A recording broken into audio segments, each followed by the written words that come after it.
Hey, welcome to the Explainer. This is where we take big, complex ideas and, we break them down. All right, let's just jump right in with a question. A pretty fundamental one, actually. Think about it. Are you just one single organism, a self-contained person? Or are you something way more complicated? Like an entire ecosystem just walking around on two legs? Yeah, that's where we're going today. We're going to dive into this really powerful idea, and it's summed up perfectly in this quote. We are not a tree, we are a forest. What does that even mean? Well, it means our bodies are just teeming with life. And once you really get that, it's going to completely flip how you think about health, about disease, about everything, really. So our story really starts with this one scientist, and his journey is, well, it's fascinating. He was on the hunt for some kind of hidden universal principle of health. It kicked off in ecology, of all places, watching spider monkeys figure out how to navigate these incredibly chaotic forests. Then, that work led him to conservation, where he was building these super complex models to protect endangered turtles from, well, from uncertainty itself. And through all of this, he started seeing a pattern that pointed him toward this single, really powerful idea. And what he found was pretty mind-blowing. The health of any complex system, doesn't matter if it's your heart or a whole forest, it isn't about being perfectly still and stable. Nope. It's all about how that system responds to stress, to chaos, to disorder. And this is what led him to a concept that goes way, way beyond just being tough or resilient. I mean, we all know resilience, right? That's when something resists damage, it bounces back to how it was before. But this other thing, this is anti-fragile. And it's totally different. An anti-fragile system doesn't just survive a shock, it actually gets stronger from it. The perfect example? Your own muscles. When you work out, you're literally creating tiny tears in the muscle fibers, and they grow back stronger. That's anti-fragility in action. So here's the formal definition, just so we're all on the same page. Anti-fragility is the property of systems that increase in capability as a result of stressors, shocks, volatility, you name it. Basically, these are systems that don't just put up with disorder, they literally feed on it, they thrive on it.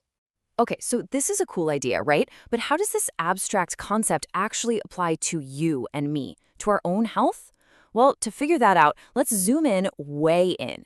We're going to look at that bustling, chaotic ecosystem that exists inside every single one of us, our gut microbiome. And there was this amazing study that really put this idea to the test. Scientists looked at two completely different groups of people to see anti-fragility in action. On one side, you had people from the MIFA indigenous community living a traditional lifestyle in rural Guerrero, Mexico. And on the other, you had people, just like many of us, living in a modern urban city. Amen. The contrast between these two lifestyles was just stark. The traditional rural group, they had this incredibly varied seasonal diet. They were exposed to all the natural ups and downs of their environment. The modern urban group, it was the total opposite, a really consistent, processed diet and a super stable, controlled, hygienic environment. So what was the result? Well, the traditional group showed way, way higher anti-fragility, not just in their gut, but in their brain function too. I mean, look at these results. They're not just a little different. They are dramatic. When you actually measure it, the biological systems of the people in the traditional group were just fundamentally better at handling stress and unpredictability. Their anti-fragility score was almost double the modern group's. It's just a crystal clear picture of a system that's more adaptive, more robust. So what's the big takeaway here? What's the problem with our modern lives? It really comes down to one word: homogeneity, sameness. Our super stable environments, our diets where we eat the same things, often from a box, at the same time every single day, all of that is starving our internal ecosystems of the healthy stressors they evolved to deal with. We're basically, and kind of ironically, making ourselves fragile by trying to make everything safe and predictable. Okay, so that sounds a little bleak, but the good news is we can get that anti-fragility back. And no, the answer isn't to go live in a hut in the woods, unless you want to. The solution is to consciously and strategically rewild our inner ecosystems to bring back some of that healthy chaos. And the science actually gives us a pretty clear roadmap. There is 3 key ways to do this. First up, diversify your diet. Seriously, stop eating the same 5 things every week. Mix it up. Go for local, seasonal foods. That creates natural, healthy ups and downs in your nutrients. Second, add ferments into your life.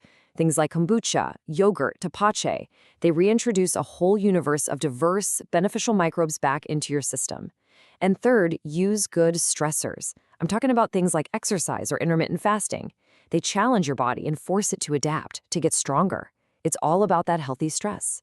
But, and this is a huge but, context is everything. You have to be smart about this. There's an old saying, the dose makes the poison, and the medicine.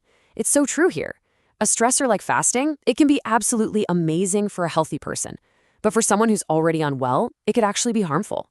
So it's not just about adding stress for the sake of it. It's about finding the right kind of stress in the right amount for you right now. And that brings us to the final, really big question.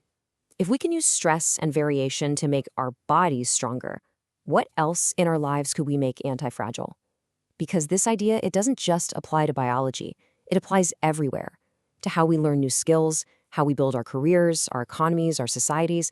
It's a whole new lens for looking at the world. A lens where the goal isn't to run from shocks and chaos, but to build systems that actually get better because of them.